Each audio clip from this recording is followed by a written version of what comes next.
Hello and welcome to Nerdarchy for Nerds by Nerds. I'm Nerdist Dave, and today I have special guest Mark Meer with me hanging out, which is really cool.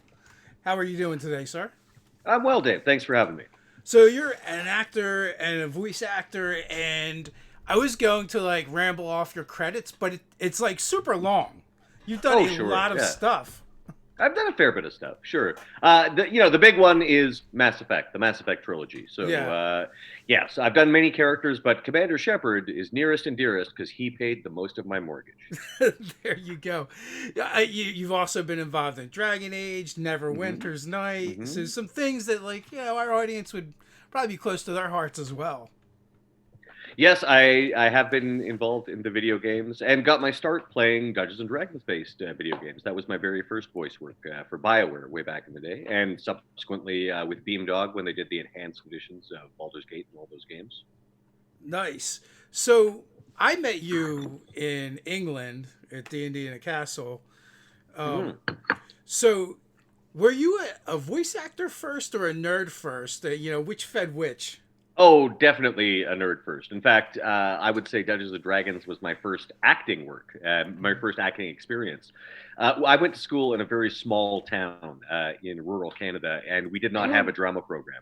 So Dungeons and Dragons was my very first experience with acting when I was in junior high and high school, and it helped that the group that I played with, we tend to play things for laughs, and I was a dungeon master a lot of the time, so you'd have things like the innkeeper would have Barney Rubble's voice and that sort of thing, and work in like lots of cartoon voices into the gameplay. And again, we did tend to play for humor. So it was not only my first acting experience, also my first improv experience. Now, so like the interesting thing for me as a kind of like an older gamer, when I started what was like would become our Saturday night group, which would like become Nerdarchy, already Mm. like the shift had already kind of begun in the hobby because when we originally started playing, there wasn't like a lot of role playing going on. It was like more about kicking down doors, killing monsters, less about funny voices. And I feel like that was like the '80s. Once you hit the '90s, you started getting more of like the theater kids and drama people, finding D&D and marrying the two together. Well, I mean, I'm about as old as you, man. So I was playing back in the '80s as well. My first experience with D&D would have been, I guess, around like 1981, 82. I know Fiend Folio was still a new book when I Yeah. started playing, and certainly we did kick down a lot of doors and collect a lot of gold pieces. But it just helped that most of the people that were playing in my group, we were all fans of sketch comedy and things like that, Monty Python especially, SCTV, kids, and well, Kids in the Hall was later, Yeah. but we definitely did have lots of in jokes built in, lots of and there was characterization, like we did try uh, to assume the personas of our characters. I do think I agree with you that in general the '90s is when you saw a little bit more of that. So uh, you've already kind of expressed like Commander Shepard is one of your favorites, but do you have like a character that you would love to play that you haven't got to, or have you already kind of hit it with Commander Shepard? Well, I mean, Commander Shepard, yes, as I say, I owe him the biggest monetary debt. But some of my favorite characters that I got to play in the early days of the Dungeons and Dragons games were characters that were like established Forgotten Realms characters, like Cyric, the God of Murder. He was like in the second game that I ever did VO for. I got to play him, and I'd read Forgotten Realms novels where he was a character, so it was a very big deal for me. And subsequently, Baloth the Entertainer from the Beamdog enhanced editions of Baldur's Gate and Baldur's Gate 2. I really enjoyed playing him. He was fun. If there was a character you were asking, like, a character I've always wanted to play, I've always been a big comic book fan and specifically a supervillain fan. And specifically a Doctor Doom fan. So yeah, Victor Von Doom, he would be definitely a character I'd love to play in animation or video games. I have actually played essentially a version of him on my show Tiny Plastic Men called Dr. Von Chaos, who is a very, very obvious homage to Doctor Doom and a comedic version thereof. And actually, I think I've still, yeah, there you go. See that red skull mask with the chaos symbol on it? That A is little bit further actually. in, we can see it. Here, let's see here. It came in and out. You're attached to power. Yeah, There you go. Yeah, that guy. That is Dr. Von Chaos's mask. Yeah. The zoom window is a little bit bigger than the actual YouTube window after the overlay. Oh, of course. Yeah. Yeah. Doctor Doom is a great choice. He's such a great iconic villain, and you know he's got more depth. You know, he's evil and he's bad, but he's got tastes. Like when he let the Fantastic Four go because he did, because they were in his art room and he didn't want to destroy the art and then destroying them. Yeah, he is. The classic lawful evil, I would say. Absolutely. You mentioned you enjoying playing Cyric. So are you talking when you talking about the Time of Troubles when character you've read? Yes.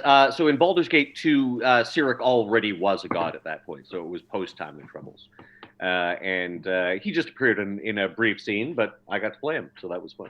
Yeah. No. I mean, you said you had mentioned reading about him, and yes, that's the. I guess that's the biggest piece where you'd been able to read about him before he became a god. Yeah, that's basically was his origin story, like how he became a god. That was the novels I read, and I read all of those D&D novels back in the day. Like the early Drizzt Do'Urden stuff. Certainly, all of the Dragonlance novels, and like the original Dragonlance Chronicles back in the day. Pool of Radiance, Moonshade trilogy. Mm-hmm. Yeah, I used to go through one of those every couple of days for a while. And there was another series. I'm not sure if you're familiar with it. It wasn't like a TSR publication, but it was essentially. I think the first one was called The Sleeping Dragon, and I think it was called the Guardians of the Flame series. It was, not an uncommon premise. Basically, a bunch of college students who were playing Dungeons and Dragons get sucked into a fantasy world, and then things go from there. But they actually did put a fair bit of thought into it, and it's a series, so they actually stay stuck there for quite a while.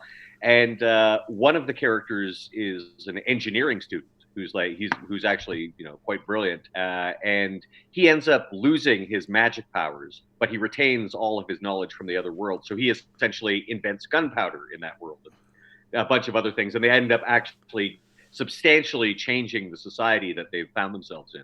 Another of the characters, like the sort of main fighter, like just finds out that slavery is a thing in this new world, and he's just like, I'm ending slavery. I'm no slavery in this world.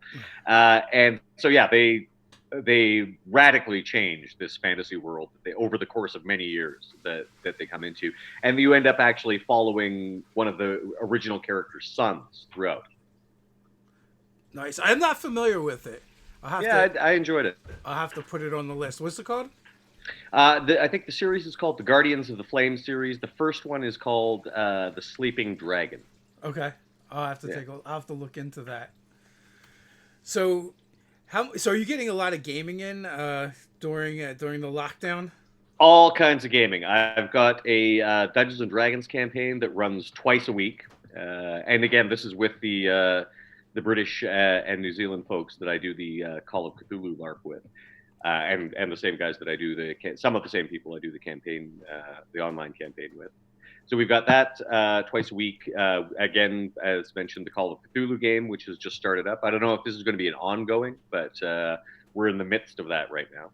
And I played a few one-shots, including with the folks from D4, who I'm not sure if you guys know. I think they were not at D&D at the Castle last year, but they were going to be on the upcoming D&D cruise. And I've guested on their stream a few times as Kaiservex, who is a Dragonborn cleric of Bahamut. And right after the pandemic started, Dustin and Devin, the co-DMs of that, they just called me up and said, "Hey, we want to just do a Kaiservex one shot, no streaming. We'll just do it for fun." So there's been a lot of those. There's been, everybody's got time to actually game now. So, do you know if Goblin Kate games with them?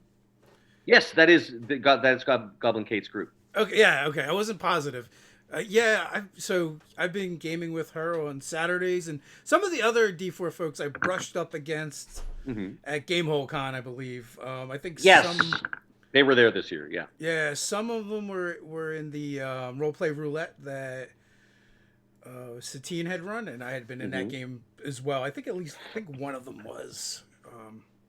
At this point, Yeah. it's so hard to keep track of everybody. Very true. But that's the great part. Like we get to meet all kinds of cool people doing all these different things. So Yeah. I generally have to meet someone a couple times before it sticks. The late '80s, early '90s were rough,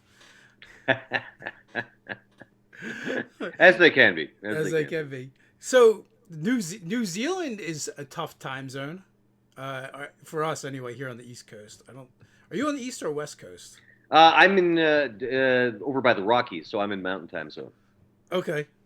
In Edmonton, Alberta.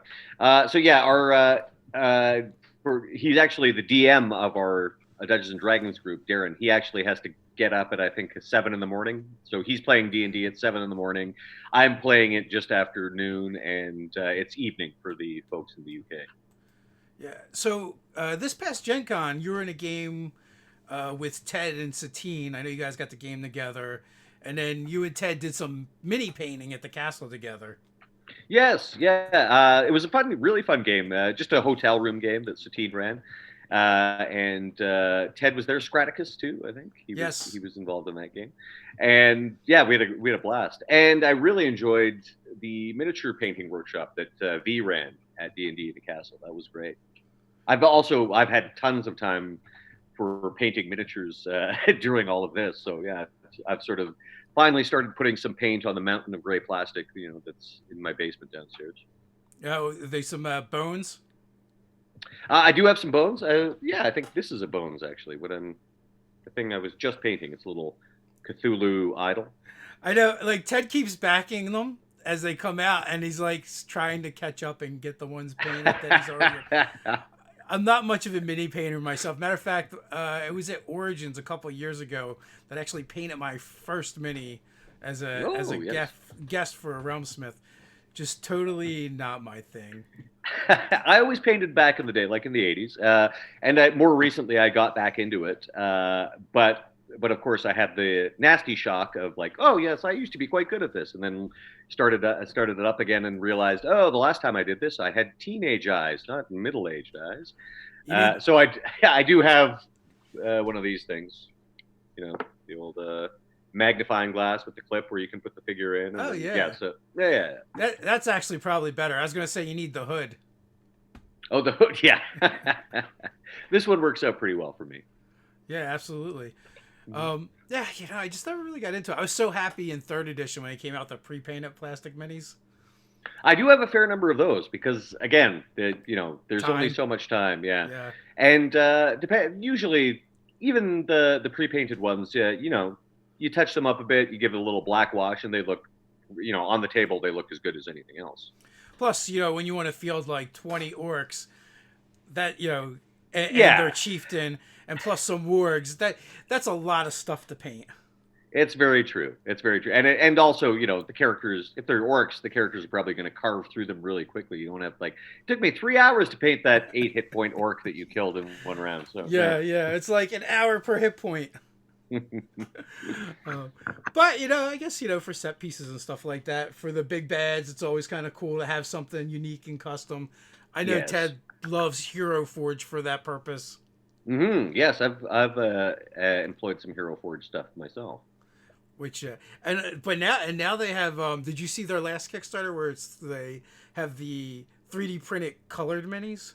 Yeah, as a matter of fact, I'm not sure if you watched the video for it, but I actually did the voiceover for them. Oh, we would have absolutely watched the Yeah, video. that's me doing the voiceover for Hero Forge, and yeah, it looked like a great campaign. I think they were quite successful on Kickstarter. They were very successful. Yeah, they had sponsored a bunch of videos with us, so we had promoted that Kickstarter, which which is a really cool one because for people like me who aren't necessarily into painting but still want custom stuff, it's a great gap filler. Exactly. Yeah. Yeah. And again, it's always a matter of time. because when you're a GM, especially, and you're doing it all by yourself, painting miniatures will usually be the last thing on your list of things. It's like it's the cherry on top, and so if you can get that done by somebody else, that's always great. The did they send you any of the prototypes? For Hero Forge? Yeah. Not of the color ones, though they did do me a custom little set of my character from. I'm not sure if you watch LA by Night. I do not, but I'm vaguely aware of it. Yes. Yeah, it's Vampire the Masquerade Yeah. actual play that Jason Carl is the storyteller for. Yeah. And he very nicely invited me in when I happened to be in LA, and so I came in, did a few guest spots as one of the other characters' sires. And I guess I did a good enough job that he became the character people love to hate. So I ended up being sort of like the main antagonist for their season 2 finale. And spoiler alert, it's been a while, so I don't think my character ended up getting decapitated in that. And it was great. It worked out great because he was a not terribly nice sire to one of the PCs, and she killed him with her own hands. And it was on International Women's Day, so that really, he got his comeuppance. Nice. And because he got decapitated, I got Hero Forge to do me 2 versions of him. One where he's just standing up, and one with him like dead with a stake through his heart and his own severed head sitting beside him. Very nice. Mm-hmm. So they sent us the prototype, and I mean, it was so good. Ted didn't realize it wasn't a painted mini. Because I mean, they look great. He had gotten it, and he didn't know exactly what it was for at the time. Mm-hmm. And then I was like, "No, that's for the new Kickstarter that's coming up." He's like, "Oh wow!" So that's pretty fascinating. So they look good in hand, eh? They look, yes, absolutely. Good to hear. Good to hear. So, how do you feel about your 2 worlds are kind of coming together, RPGs and entertainment? Mm-hmm. Over the past, I don't know, I guess 4 or 5 years. That's totally I guess now.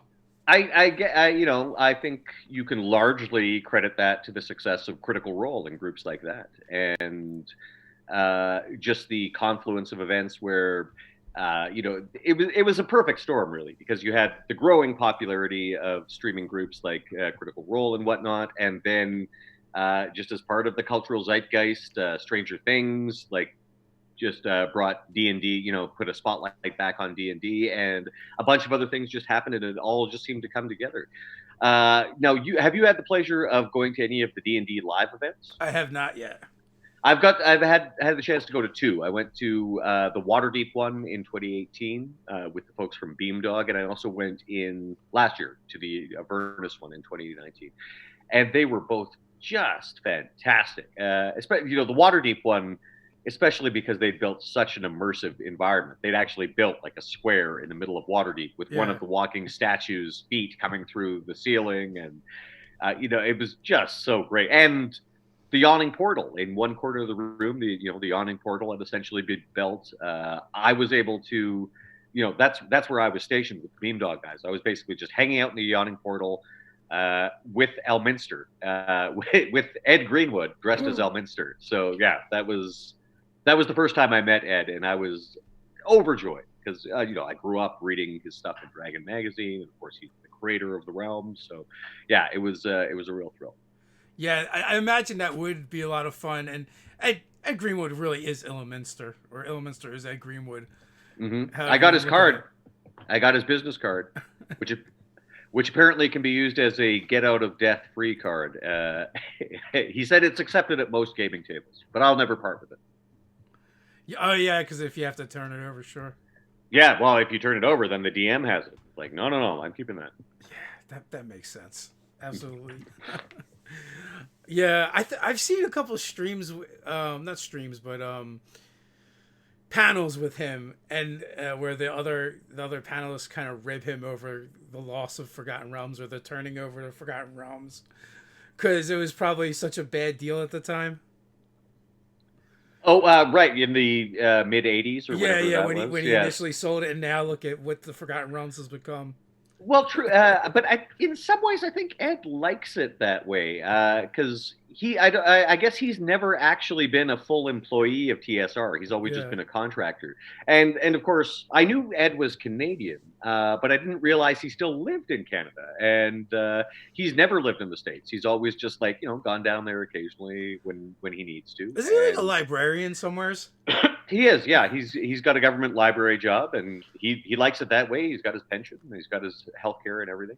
And I did talk to him about it, and he said that yeah, they were pressuring him, trying to get him to become a full time employee. He's like, no, I think. Yeah, and again, here we are in Canada with healthcare and everything. So I think he was happy to have it that way.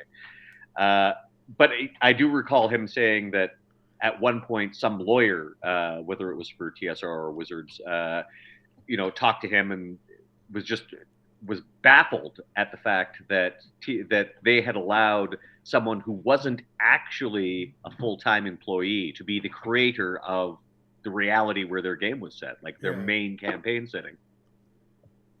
Well, I've always loved Forgotten Realms as Ed Greenwood's home setting. Mm-hmm.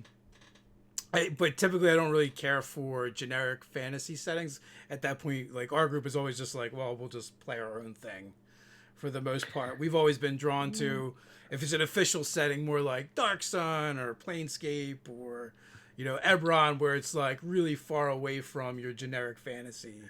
Yeah, for me, Ravenloft was always the nearest and dearest to my heart. But I'm a Halloweeny kind of guy. Yeah, that's another one. Well, you kind of ran with that theme in the castle too, right? Yes, yeah. My D&D in the castle campaign was very Ravenloft centric, and the characters were actually I sort of did an inversion of the typical Ravenloft game. Like all of the PCs in mine were native Ravenlofters. They were born there. They didn't know anything existed besides Ravenloft, and so yeah, it was really fun to do that inversion. And my campaign was quite a bit of a plane hopping campaign. There was lots of multiplanar stuff going on. Oh, so what was the premise there? Because multiplanar hopping and Ravenloft are two things that generally do not go together. No, well, it was an inversion. So basically, without even really trying to, the characters escaped Ravenloft, like within the first few sessions, and that was, that's something that's typically impossible to do. And they're actually trying to get back to Raven. They're like, that's the only home they've ever known, and they're trying to get back to this dimension of horror and darkness. And yeah, it was a lot of fun. That is a great premise, and that kind of was going to be my follow-up question. Did they want to go home? Some of them did. In both castles that I played, the group, some of them ended up going back home, and then some of them just ended up setting shop in, Greyhawk or wherever, various other worlds. In fact, in one of the castles, one of the characters quite specifically left and went to the modern, like to our world, and actually ended up at D&D in a castle. At the event D&D in a castle, and I think he just became a stage magician in the real world. Nice. Yeah, I love that twist. I love anytime you can put your own spin on things and twist it like that. Mm-hmm. Asian Apparition wants to know if you've done any Starfinder. I have not done Starfinder. No, played Pathfinder certainly.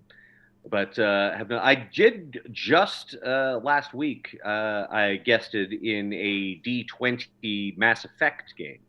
That was really fun. I got to play Vorcha, and for those who don't know, I actually play all of the Vorcha in the Mass Effect universe. Anytime you see a Vorcha, it's me. So it was really fun to just actually play a Vorcha as my character. For anyone who's listening that might not know what that is, what is that?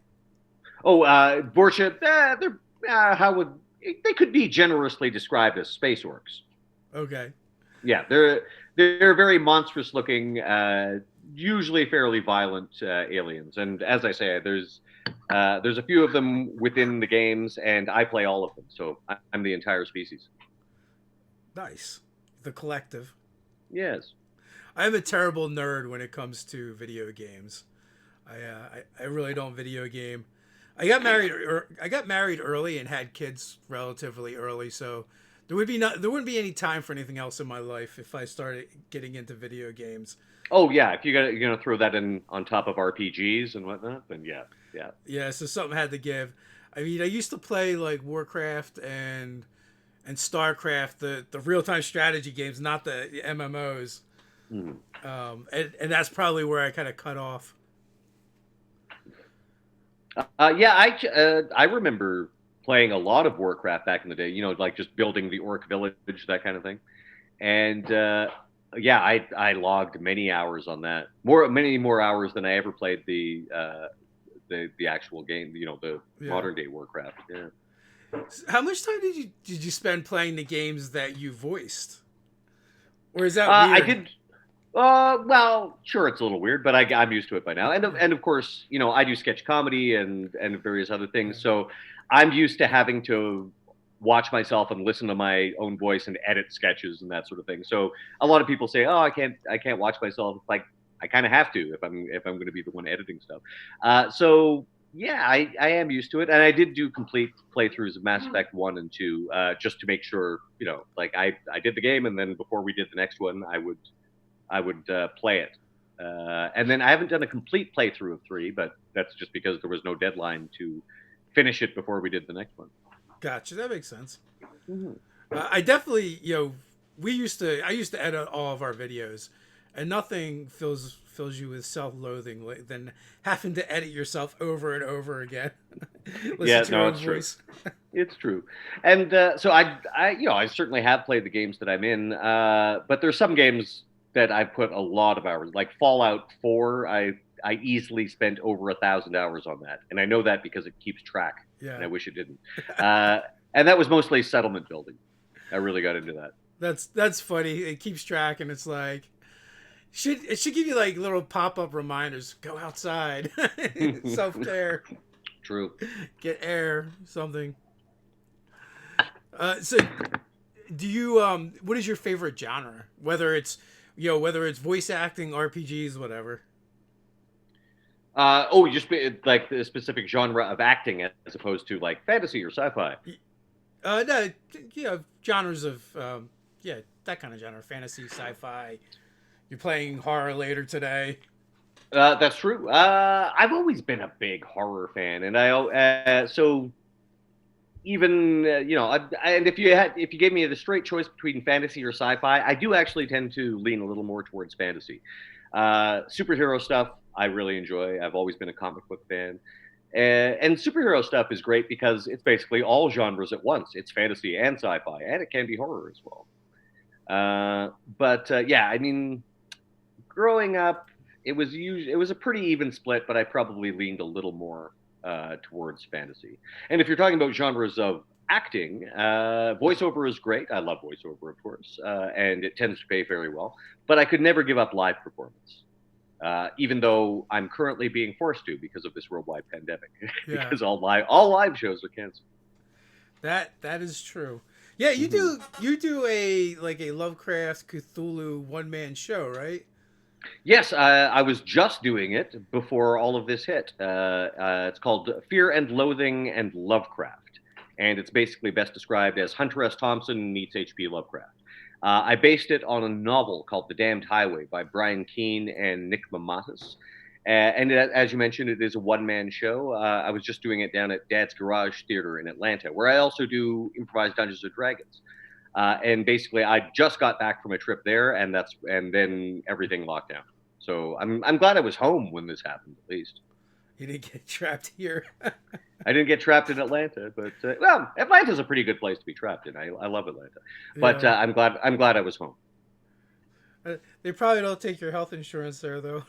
No, there's that too. Yeah. For sure. So do you do those shows at specific locations? Do you tour for that?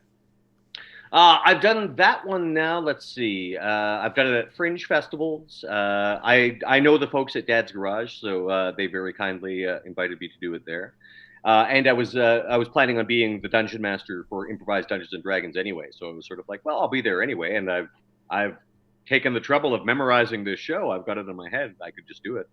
And I had an eye on doing it at future Fringe festivals as well. I was thinking of bringing it to the Orlando Fringe, and we'll just have to wait to see how long it is before a theater is allowed to occur again.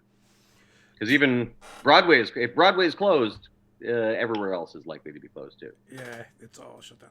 So the D&D live show, you've done that with some known people, right? Colin. Yes, Improvised Dungeons and Dragons. Yeah, we've had some fantastic guests. Colin Mockery has played it numerous times. Colin, the first time he played this, he knew absolutely nothing of Dungeons and Dragons. He had vaguely heard of it, but that was about it. So he, however, was fantastic. He was playing a cleric, and he just hit the ground running. He just immediately made up all the rituals of his god, Chad, the god of sensible footwear, I should mention.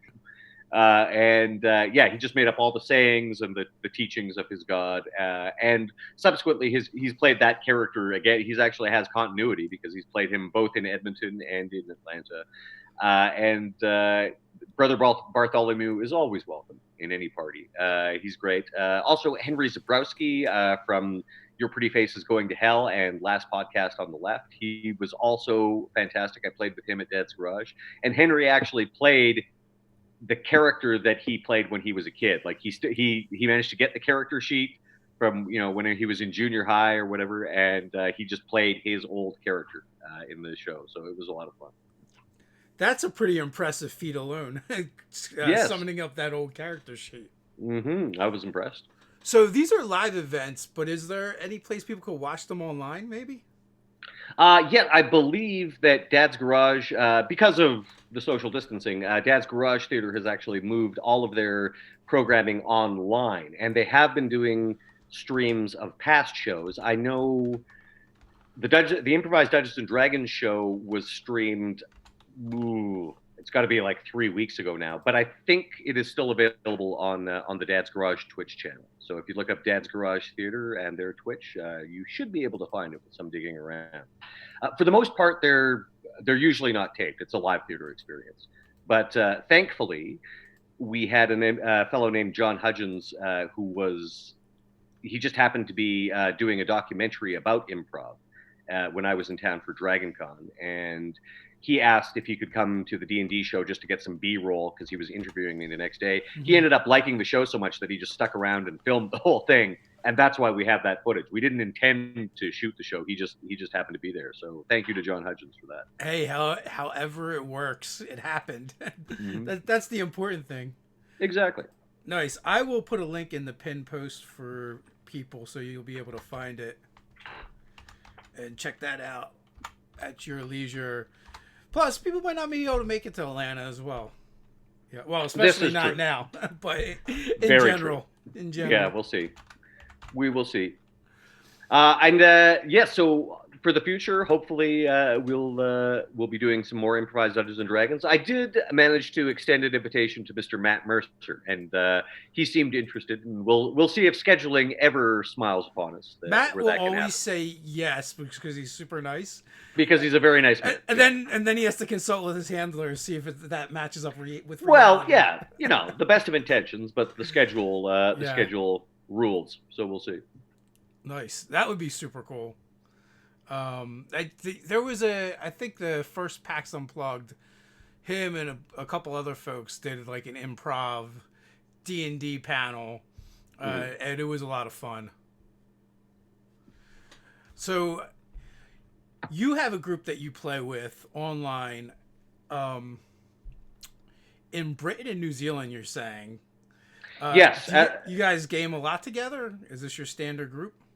Well, up till now, as I say, we're a group that's been playing Call of Cthulhu together, but doing a LARP. So basically, once a year, my wife and I would go over to the UK, and some of them would come back to the UK from wherever they were, and we would do this fantastic Call of Cthulhu LARP. Their LARPs are amazing. They're not open to the public. It's just a very small private group, but they spend months building the props and getting the locations. We often play in sort of very isolated setting, so you're not seeing anybody else to break the immersion. They'll go in like in a place where we're staying. Usually our games are set like in the 30s or 40s, so they'll take out all the furniture, put in period furniture, put in like period magazines on the table, that kind of thing. So it's one of my favorite things. It's like being in an improvised horror movie. And of course, they've got costumes and the whole bit. So when the Lovecraftian monsters eventually attack, they do look like Lovecraftian monsters. And I knew that they had played tabletop Call of Cthulhu together a fair bit. We mostly did the LARP together. But a couple of New Years ago, we rented a property in Wales, and we didn't have time to get a LARP together because, as I say, their LARPs are very work intensive. So they said, hey, we'll just do a weekend of tabletop gaming. And I actually ran them through the first levels of Dungeon of the Mad Mage. We had a Wild West Call of Cthulhu game, various other things. And then when the pandemic started, Darren, who is the GM, the guy who currently lives in New Zealand, he was the one who spearheaded it and was the one who said, we're all going to be sitting around. Let's just start a D&D game. We were intending to start it as weekly, and then we were having too much fun, so we said, okay, twice a week. So we meet on Tuesdays and Fridays now. So, do you have a favorite Call of Cthulhu LARP at death? Yeah. Actually, it was my very first game that I played in. I still haven't topped that death. The end game involved a 15 to 20 foot wicker man actually being set on fire in a field in Wales. And they had guys doing pyro the whole bit. It was amazing. But my character was actually inside the wicker man when it went up by his own choice. He sort of betrayed the rest of the party to gain complete occult knowledge of time and space as he was sacrificed. They thought he was just bluffing, and he was like, he didn't tell them, but he was like, no, I'm going to be sacrificed and gain complete occult knowledge of time and space. So I was actually led up to the Wicker Man, and I was like, how are they going to do this? And there was like a little trap door, so I sort of went down at the back. And then I was a little ways away with a megaphone, and as the Wicker Man went up, I was basically doing my dying screams through the megaphone. But the GMs also, like, they basically gave me the complete solution to the game. Like, they just told me, okay, this is what's going on, and this is what they have to do. And so I was screaming that through the megaphone as I died because I gained all this occult knowledge. Unfortunately, things went a little sideways because one of the other players just decided to start shooting at that point. So they were just in a big battle with cultists while this was going on. So they actually missed me giving them the answer to the game. So yeah, it did not go well for the party. So I died, obviously. Several of the other members died. I think at least 2 or 3 of them went irretrievably insane. And the only one who actually managed to escape unscathed was a character who, just as things started off, just decided to run away. And so, like, the guy who just ran away and just wasn't there for the final battle, he did fine. I'm always like hesitant to play, and I have not yet played a Call of Cthulhu game because I don't want to be disappointed because I'm a fan of the books and the stories. And if I don't go insane and gouge my own eyes out or have a horrific death, I'll just be so disappointed. Oh, it's easy. Don't worry. That's likely to happen. That's the likely outcome of playing Call of Cthulhu. I guess most of my RPG experiences are with other D&D players, and I just feel like D&D players as a whole make terrible Call of Cthulhu players. They can. They certainly can. Yeah, it helps to have some familiarity with the original texts, so you know where you're getting into. Yeah, it just nothing ever goes well. So someone had did an anthology called World War Cthulhu, which was I have that. Actually. Okay, yeah, it was really well done, and for anyone else, it's basically all kind of Lovecraftian style stories with war as the backdrop, and all kinds of different time periods, including futuristic. And it was done well because no matter what weapons you had, it didn't matter because Yeah, of course, yeah. The great old ones. Doesn't work on a Shaga. And I should mention that that's our setting, actually. Like for the Call of Cthulhu live, it's a thing called Project 7, which I think is a creation of their own. They basically, it's like a World War II British X-Files. So usually our characters are somehow tied to Project 7 and investigating something, and they think it's the Axis powers are doing something. It's like, no, it's always something way worse. And yeah. So yeah, we use a World War II setting, like wartime, because we were always playing in the UK. It's always like wartime Britain, like home front, World War II, wartime Britain, and the thing is, like, we're actually in Britain when we're playing it, and a lot of the times we're playing on historic sites. For example, we did get to do a game in the actual bunker that the British government would have been housed in if there'd been a nuclear war in the 1950s, which is now decommissioned and it's a museum, but they know the owner, and we were able to actually like play in this actual nuclear bunker after hours with the lights out, so like complete darkness, 80 feet underground with flashlights going through these big blast doors and things like that. It was great. It was just amazing. That sounds like an awesome experience. Mm-hmm. And what is that group that puts that on? Because you said it's closed; it's not open to the public, right? Yeah, it's they call themselves Wraith Cthulhu is the name of the group. But again, it's not open to the public. It's just friends. I was lucky enough to meet some of these guys, like doing live shows with them, and just in conversation, this sort of came up, and I was like, "You guys do what? Okay, if I'm ever in the country when you're doing one, please let me know." And so, yeah, my wife and I, the following year, we ended up doing our first one, and it was amazing. Wow, that sounds like a lot of discretionary income.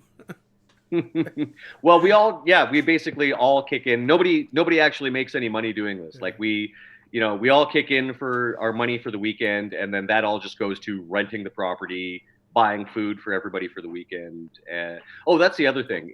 In these games, if you end up playing a servant character, which I haven't yet, it's like, yeah, you kind of end up being everyone's, because if you're playing the butler, you actually are getting everyone drinks, like, during the course of the weekend. And we had someone who was playing a cook who was cooking our food, and it's just like, oh yeah, you guys kind of are having to be our servants. Okay, when the game's over, we'll get drinks for you. I'm just envisioning someone getting invited to this and they're the cook, and they just spend the whole weekend in the kitchen cooking.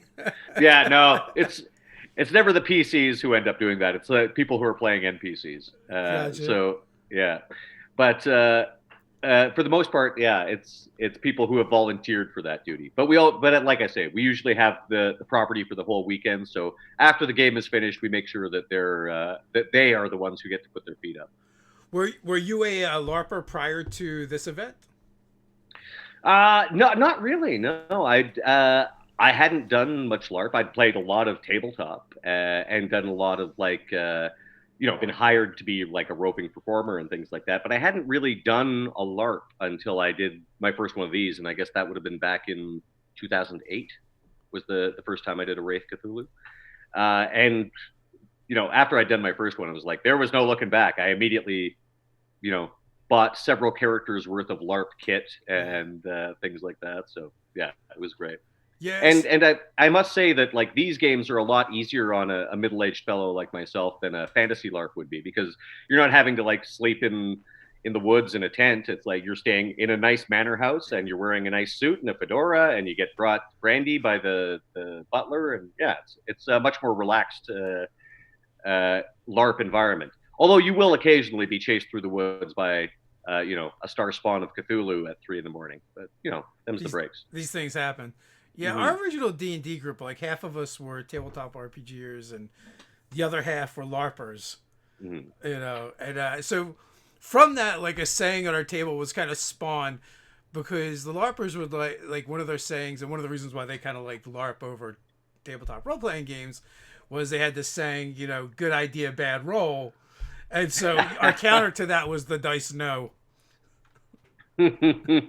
Yeah, whenever we blow something in a Call of Cthulhu, it's like, oh, the stars were not right. The stars were not right. Which, of course, ties into Lovecraft stuff. I should mention that their LARP Cthulhu system is like very stripped down. There's like no dice rolling, which is great because it really helps with immersion. They've got a really good system, and they usually have a judge will be shadowing you. Like basically the judge wears, black trench coat and a hat pulled down over their eyes. And they're basically just sort of like lurking in the corner somewhere. And sometimes you just forget that they're there. Like it works out very well.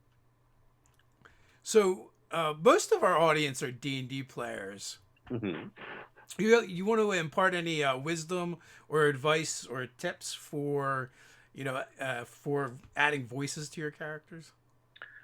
Oh, well, I mean, the way I did it was just, as I say, it was largely like just working up impressions of cartoon characters and then working them into the games. I think it's always a good idea to differentiate your characters if you can. I know not everybody is a big fan of doing accents and different voices and things like that, but sometimes it can just be a matter of the way you hold yourself at the table. Like if one character is a very upright posture, the other's sort of slouching, things like that. That can go a long way to selling the differences between your characters. And also, of course, it's not strictly necessary. I know that not everyone is a voice actor and not everyone is an impressionist. So don't feel the pressure that you have to do that. Mostly, you're there to have fun with your players. So whichever way that you guys are able to do that, I'd say that's the path you should walk. That makes sense. Like me personally, I'll do voices, but I don't do impressions and I don't do accents because I'm terrible at them. Right. You know, That's actually one of the things of playing with these British guys, because a lot of the people in the LARP group are actors, like professional actors, and those who aren't professional actors are just really good actors. And because they're British actors, they can do every regional dialect, yeah. and yeah, it's like it's sometimes quite intimidating playing with those guys. So Zoe has a question, and it's somewhat related. They want to know.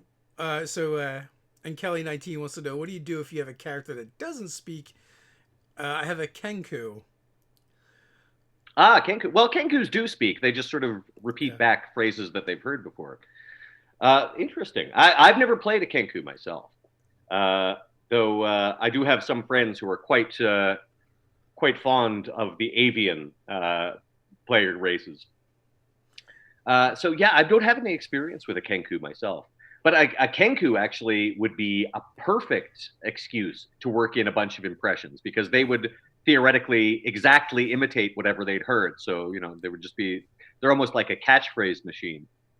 Yeah, I've played at least one Kenku, and I would just try and like listen to the other players at the table, and occasionally like if they say something a certain way, and especially if they do it more than once, try and work that into it, or Hmm.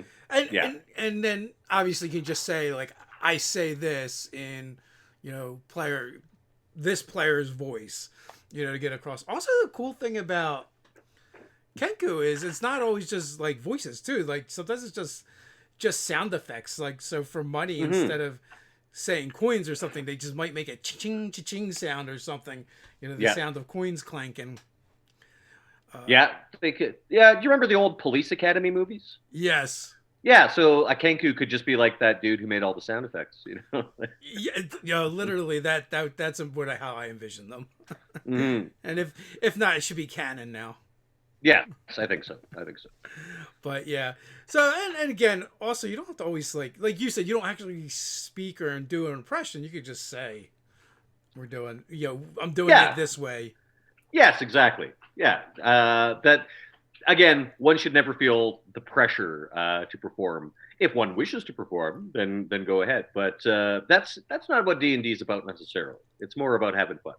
Yeah, at our tables we have everyone that from they always speak as about their character in third person to once the game starts they enter their character and they don't enter until exit it until the game's over, and Mhm. if they're speaking in their real voice, their normal voice, then they're out of character.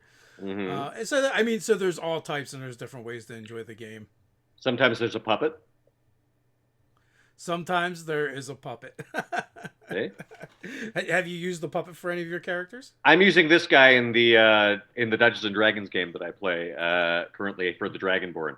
And he's actually another character. He's the character that I play in D4, and I don't use a puppet for him there. But he's also, I think it's safe to say it's an alternate reality version of that character because he's a lot more bombastic, and there's a lot more going for laughs in this game. Not wrong with that. Yep. Sometimes we play they're serious, and sometimes it's more slapstick. Mm-hmm.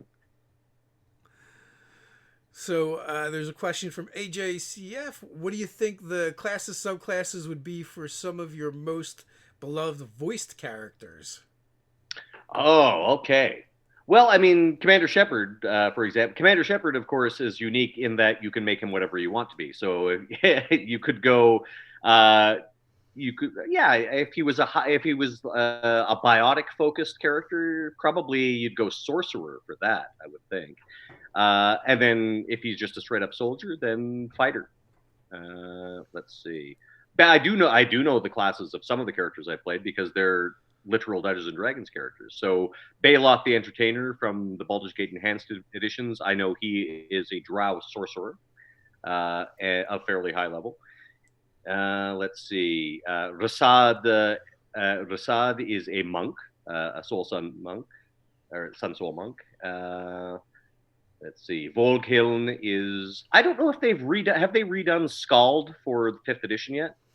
There's a couple bard classes. I mean, Yeah, the he'd be the Bardbarian because he's essentially like a Viking bard, and he can. I believe they can rage too. So so yeah. there's a the College of Valor, Hmm. um, or you could just multi-class with barbarian. Yeah, probably College of Valor Bard with some levels in Barbarian for him. Let's see. Other characters. Uh, yeah, most of my, my Dragon Age characters were things like werewolves and whatnot, so they were monsters rather Right. than character classes. I know Jathan, who is the elf male prostitute who's in the Bordello the Pearl. He was a fan favorite character of mine. I don't know if Jathan would have class. Maybe he would be a bard. He might have some bard levels. It's a form of entertainment for sure. Uh, Yeah, true. He's more of a spoken word artist. or uh, so Batman fan 180. If you Hmm. could have a mount of any creature in D&D, what would it be? Amount of any creature. Interesting. Well, I think Joe's got manticores wrapped up. So let's see. Hmm. I mean, dragon is the obvious choice, and you get so much for dragon. Like, no, I mean, I know it's the obvious choice, but it's like, it's big enough that you could have, a small bachelor apartment on its back. It can probably cast spells. It's also, it can talk, so good conversationalist. So yeah, I'll have to go dragon. But at that, And I would say at that point though, it's not you having a mount so much of it having like a parrot being that's you. true. That's true. Well, depends on how powerful my character is. If it's an archmage, then maybe there's a little more parity. Oh no, And no, it's you. You have the mount. So let's see. Hmm. Manticores. I often put my villains on manticores when I was running things. I had one evil high priest who was sort of the had taken over a large group of hobgoblins, and I remember he had a manticore as a mount. I always like the manticore because they're so weird. The lion body and then the giant man head. Like there, there's something there's something really terrifying about like being consumed by a monster, and it's got like the giant head of an old man. they were always a favorite monster of mine as well. I feel like I Mm. always say that when I'm talking about any monster, but they're so cool and they make a great mount for an evil guy, but evil villain because they up close and personal. They've got plenty of stuff they can do. They got ranged Mm-hmm. attacks. Mm-hmm. They can fly, Yep. and and then on top of all that, they are intelligent as well. Yes. Very true. Very true. I have to agree. That's a You know, great and monster. and and beyond that, like the classic mount, the nightmare, always nice. I always like the nightmare. You so you want you for your mount, you want something that can eat you, apparently. Yeah, well, you've seen my decor. You can Yeah, you can you can tell where my tastes lie. I want a mount that I can ride on Halloween. nice. I mean, the nightmare is great, but if it gets pissy, you could end up getting deposited into the lower planes and being stuck there. Well, here's the secret: don't be a jerk to your nightmare. I You don't get think that along. I don't think that guarantees that your nightmare won't be a jerk to you, though. I think okay. Don't be a jerk to your nightmare, but be a jerk to other people because the nightmare likes that. That might be a sound strategy if you can humor it and make it laugh. Yes, true enough. True enough. For sure. Yeah, man, that is a tough one. There are so many fantastic creatures in D&D. But I'd probably go with something like a griffin. I know it's kind of tame in comparison. Oh, sure. Actually, Alveus Malcantor, he does have a griffin. Although it's a figurine of wondrous power. It's the bronze griffin. So I guess he only gets it for an hour a day. But that's probably even handier because you don't have to feed it. You can just put it in your pocket when its work's done. So yeah. Figurines of wondrous power probably don't poop, so there's that. I don't think so. I don't think they do. They don't have butts. They're like the cats in Cats. Yeah. Well, this sounds like a great question to tweet at Jeremy Crawford. Jeremy, do figurines of wondrous powers have buttholes? No, I don't know. Well, I mean, he gets some weird ones on there. I just like some of the questions. I just like to read them because they're just weird. Like the things that he gets stuck answering as his day job. Yeah. I don't know. I would say they, because it's a little toy, and unless they've sculpted the butthole on, it probably doesn't exist. So That's a very good point. So I don't think they need to eat either. So which is also you save a fortune. Yeah, you save a fortune. And when they annoy you, just put them back into statue. Yeah, just put them back in your pocket. So we're coming up on the hour mark. I know you got things to do. I got a Call of Cthulhu game to get to. We're playing on Walpurgisnacht, so. So where should people look for you on the interwebs? Oh, okay. Well, I can tell you this. I have a television show called Tiny Plastic Men. It's about three guys who work as prototype testers at a toy factory. They're the ones who work in the basement and test all the toys. And it's also got sketches and animation within the show. I play October, who is one of the nerdy guys who lives downstairs. I'm one of the co-creators and the writers on that. And there are 4 seasons available that you can watch on Amazon. I believe in the USA, the UK, and Canada, as well as I believe Australia and New Zealand. So in the English-speaking countries. Nice. I will absolutely have to check that out. Mm-hmm. Please do. Because we're always looking for the next show to watch anyway. Yes. Well, we are bingeable. We are bingeable. 4 seasons, as I say. Yes. Sounds good. And beyond that, Rapid Fire Theater occasionally puts out stuff. We are now moving to doing all of our stuff online, so you can check us out there. So if someone were to follow your Twitter, would that be a good spot for them to stay plugged in? Yes, Mark_Meer on Twitter. That's a good place to follow me. I believe I am. Let's see. I don't have the same handle across all platforms. I'm not organized like that, but I believe I am Mr. Mark Meer, Mr. Mark Meer on Instagram, and as I said, Mark_Meer on Twitter. So those are easy ways to find me. Nice. And I usually post about the things I'm doing, so you can find out what I'm up to there. We have a link in the pin post for the Twitter, so folks can find you easily. Lovely, and I'll provide you with a link for Tiny Plastic Men on Amazon as well. Awesome. Well, thanks for hanging out with us today. It's been fun, and until next time, everyone, stay nerdy. Thanks, Dave. See you later.